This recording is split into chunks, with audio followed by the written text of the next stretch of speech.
The Smurfs are on the move again. But where are they going? And why are they moving so fast? Could the recent Hollywood writer strike have been caused by global warming? Al Gore thinks so. And the feminist movement is up in arms yet again. See what they're doing to change grandfather clocks into grandmother clocks.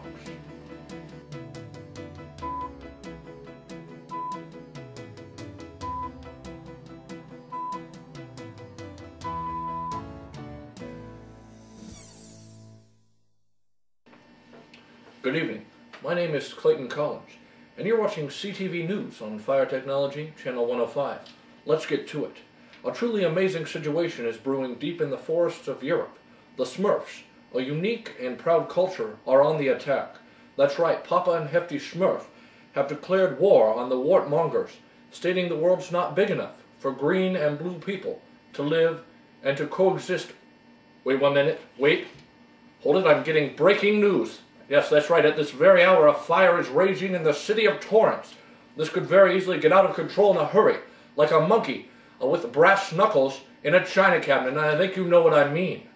Now, let's see, for the very latest, we'll go live to the scene with Katie Kahn. Katie, are you there?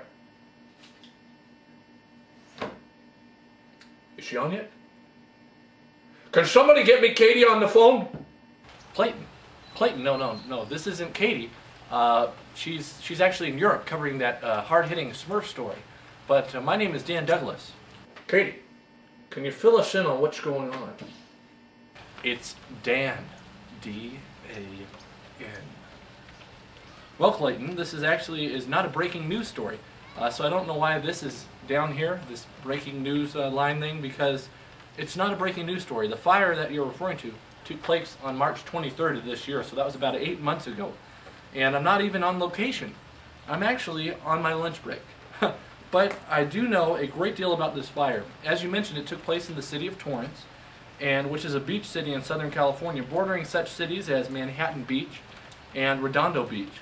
The exact address of the fire was 1765 Oak Street, which is located in the Oak Condominium Complex just north of the Charles H. Wilson Park.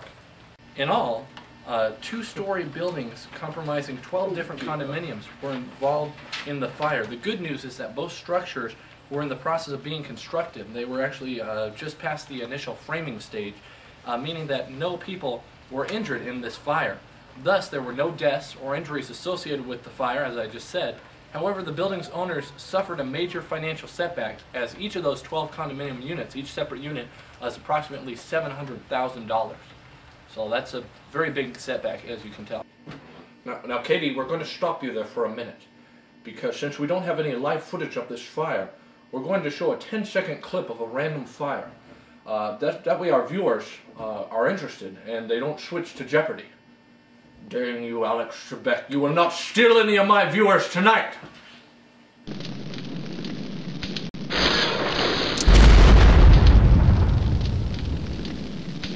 The fire department that responded to the fire was obviously the Torrance Fire Department.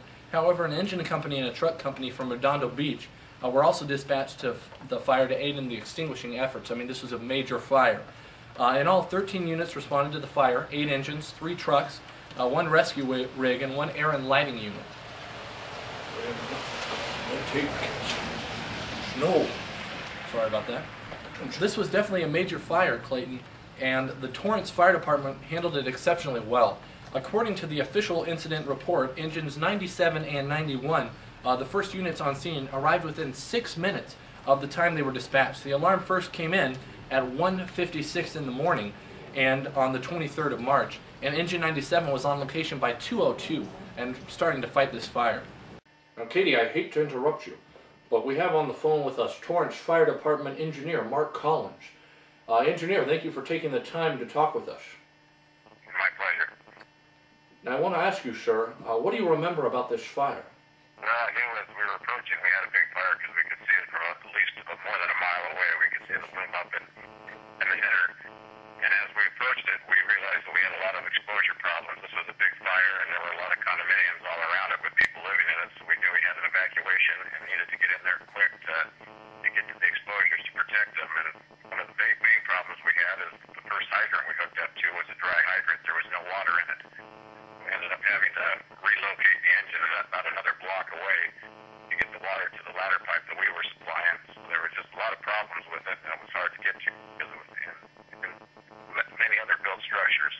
Now, you ended up taking a defensive approach, was that correct? Yes, this was a fire in the framing stages, so there wasn't any live threat in the fire itself, but only for the exposures around, for the people living in the apartments around it. Now, Mark, I just want to stop you for 1 second to ask you a very important question. Would you say the smoke emitted by the fire was a charcoal black, or was it more of a grayish black? It was definitely a charcoal black, a black fire. Okay. And would you say the color of the fire itself was a yellowish, a tangerine yellow, or was it more of a tangerine orangish? Excuse me. Let me ask that question one more time. Would you say the color of the fire was a tangerine yellow, or was it more of a yellow tangerine? Well, I'm not sure. It could have been a little bit of both. Half was tangerine yellow and half was tangerine orange. Fascinating. And would you say that the 2 structures involved in the fire appeared to be burning? Yeah, I think they were burning. I believe so. And finally, the most important question for last. Do you think that Mr. Freeze would have had the capability to put the fire out with his G7F 500X handgun, or would he have had to use the more advanced G7F 500XYZ? The 700XYZ would maybe done it. This was a big fire. That's what I thought. Well, thank you very much, engineer, for taking the time to be with us today. You're welcome. That man is truly a hero, like Frodo Baggins in the darkest steps of Mordor. We're going to go back now to Katie for a little bit more of boring information. Exciting information about this flickering conflagration.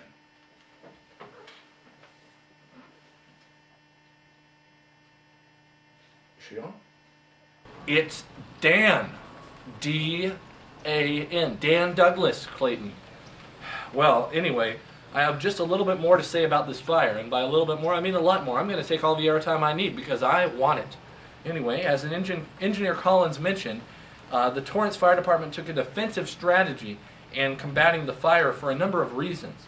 I actually have in front of me the official Torrance Fire Department report of the incident, and I'm going to read that verbatim for you right now. It states, Torrance Fire Department units responded to a reported structure fire. Battalion 91 noted heavy smoke and fire while responding to the incident and requested a second alarm. Upon arrival, Battalion 91 found 12 two-story wood-framed condos well involved in fire. Battalion 91 assumed incident command and declared a defensive strategy for the incident. A third alarm was requested due to access problems, low water volume, and heavy exposure problems, all of those that Engineer Collins mentioned. 2 divisions were established. Both divisions utilized a coordinated fire attack of aerial streams, monitors, and high gallon per minute hand lines to knock down the fire. A knockdown was initiated 40 minutes into the incident. So obviously, as we keep saying, this was a large fire. Now, Clayton, it is interesting to note that the cause of the fire is still unclear, and it's been 8 months. There's been a lot of investigations and rumors surrounding this fire. However, when I spoke with Information Officer Captain Duell of Torrance Fire, who was at the scene of the fire that night, he told me that he suspected arsonists to be involved in this fire. He said, and I quote, "There was a lot of fire from end to end when firefighters arrived, and that could indicate something leading it along. It is unusual for a fire to spread that quickly." So obviously this was a fast-moving fire. It might have been initiated by an arsonist. According to the Daily Breeze, the newspaper in Torrance, security personnel at the condominium community had recently told some homeless people occupying the buildings to leave. So it might have been a homeless person smoking a doobie and just threw it into the, onto the thing, and it just lit up. So that could have been what happened, but there's been no evidence for that, so I don't even know why I'm suggesting that. But I think that could have happened from being at the scene.